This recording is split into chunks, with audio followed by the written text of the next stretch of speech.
I think the number one reason as to why Gen Z is like, depressed or like the Gen Z stare, shit like that. And I say this as someone in that age demographic, I think it's because we lack so much humility. What does the next decade look like with the generation of young men coming up trying to work their ass off that aren't seeing anything? The amount of people that are working hard, doing everything they can to put food on the table, put a roof over their head, provide for them and their family, even just them and their wife and their husband, whoever. Now, there was generations born in the Great Depression, but those generations didn't necessarily let that get them down. In fact, if you watch a lot of old clips, there was a lot of happiness around during that era. But for some reason, with a world full of abundance, Gen Z seems to be the most depressed generation there is, the most anxious generation there is. Is it because of technology and social media? We're going to discuss these facts in today's video and also react to a bunch of people who are asking and pondering this question as well. With that being said, let's dive into it today. Ever realized that social media is low-key the cigarettes of our generation? Because studies have been showing that Gen Z is actually one of the first generations where smoking is at historically low levels, which is like amazing, But then why is like depression and anxiety at all-time highs? It's because we never got rid of the addiction. We just replaced the addiction of cigarettes with social media. Like, think about it. Social media causes confidence issues, anxiety, depression,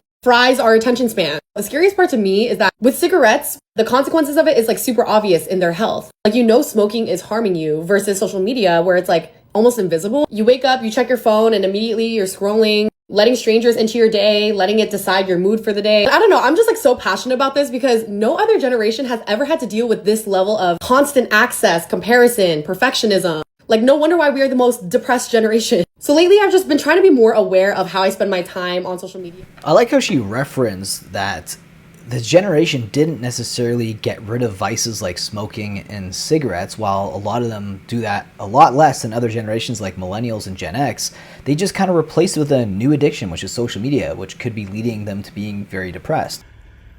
What does the next decade look like with the generation of young men coming up trying to work their ass off that aren't seeing anything?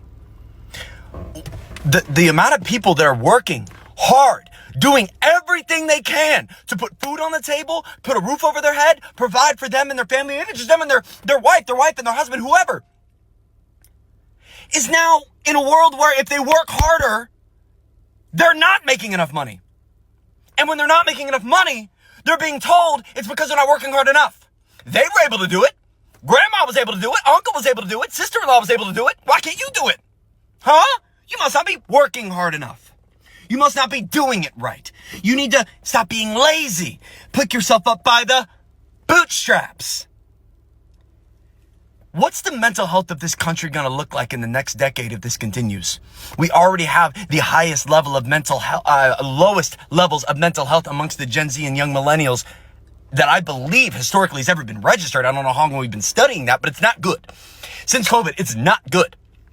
And now we're in a world where you have to make $128,000 to live comfortably in a home in America, according to the Wall Street Journal. And how many jobs actually offer that kind of salary?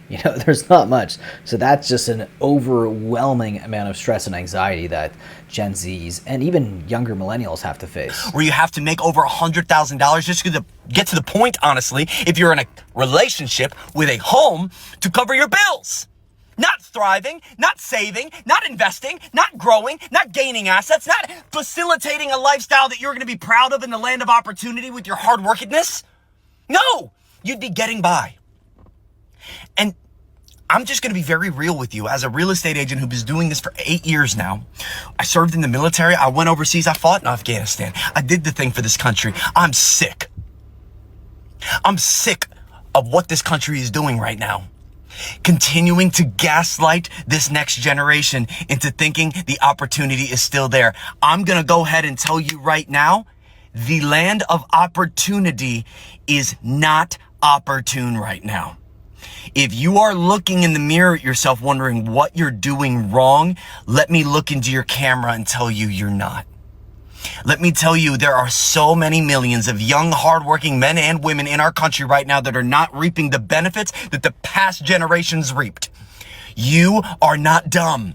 You are not non-special. You are not doing it wrong. You are working hard 40, 50, 60 hours. You and your significant other, maybe hundreds of hours of work a week within your household, and you still feel like you can hardly afford to raise your child? That's not fair. And no, I'm not a socialist, Marxist, communist, blah, blah, blah. It's simply not fair. I understand we're in a free market. I understand capitalism means work hard, get money, have all this opportunity to do something with your life because you have this freedom. This freedom. We always have freedom. Oh, free market, capitalism, yay, money. 74.6% of the money is in the top 10%'s hands. 32% of it's in the top 1%'s hands. I believe it's over a quarter percent in the top 0.1%.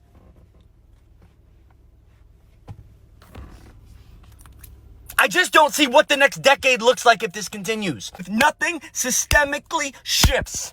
If nobody actually makes change. If the political system of blue and red keep us fighting.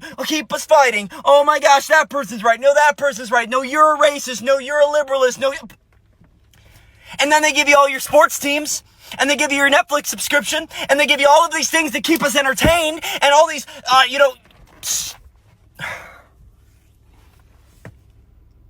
I just find myself now I'm a huge sports fan, by the way. Every commercial I'm seeing alcohol, sexual immorality, and gambling. Alcohol, sexual immorality, and gambling. And then I get to a game, and then in the game, they're like, hey, you should gamble more of your money. Hey, you should bet on this. Hey, you should do that. All just to get us to argue about which team is better, because my team is better than your team. And that gives us some water cooler talk to get us past our 9 to 5 and our 40-hour work week to continue to be the ants of the colony that keep everything rolling. It just seems like more and more the opportunity to escape the working class slavery that we are put into by the billionaires and trillionaires of our world is becoming inescapable. What will be the effects of what we're going through right now? I don't claim to know what that result is going to be, but I'm just going to go out and flat say it. I don't believe things like home prices have a chance of crashing. In fact, if you were to tell me, do you think home prices will crash or do you think home prices will double? I think home prices double much more easy than home prices crashing. And you say, why do you talk about home prices? Well, because that is the gateway drug to wealth in America. If you don't own assets, you will never get your ass in a class that you want to be a part of.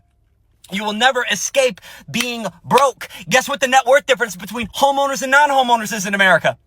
$396,000 average median net worth of somebody who owns a home. $10,000 average median net worth of someone who doesn't own a home. Whoa. Okay, so, oh my God. Can you imagine that burden? And then we're being gaslit constantly by being told that, hey, renting is actually good. You should rent. Renting is much better than owning a home. You don't want those responsibilities, right? Well, evidently, your net worth will go down substantially if you don't own assets like a home. And this burden is definitely something younger people think about all the time, which is probably leading to a lot of depression and anxiety. I think the number one reason as to why Gen Z is depressed, or like the Gen Z stare, shit like that. And I say this as someone in that age demographic, I think it's because we lack so much humility, and it makes no sense. Like, we take situations to the extreme where it shouldn't be. Like, we seem to forget that people are human. Y'all want to talk about other generations are all happy, helpful, like boomers and the millennials, Gen X. It's because they knew when certain stuff wasn't serious. They knew when to laugh. This can go back to comedy. In Gen Z, all we're canceling all the comedians. We're making it to where there's a phobic and ist for every single thing. It's to the point where you can't even tell a joke without offending somebody. These comedians trying to make the world better, what are we supposed to laugh at? Y'all want to call it boomer humor, or if you make fun of a big person, you're going to call it fatophobic. If you're, just imitating someone who hasn't had a good English accent, you're calling them xenophobic.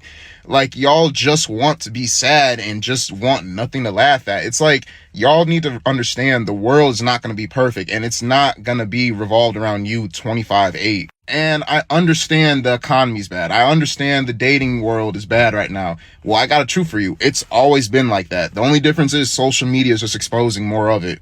And it's y'all are so disconnected from everyday life. Y'all just idolize and just stick to these celebrities who don't know you at all, and just base your whole personalities around them, and just respect and just value their every single move. And y'all talk about life before 2020 was fun. That's because in 2020, everyone's getting canceled left and right. Like, if you had one opinion, your house would get raided, you would get doxxed, you would get kicked out of your school, all just for one simple disagreement. That's it.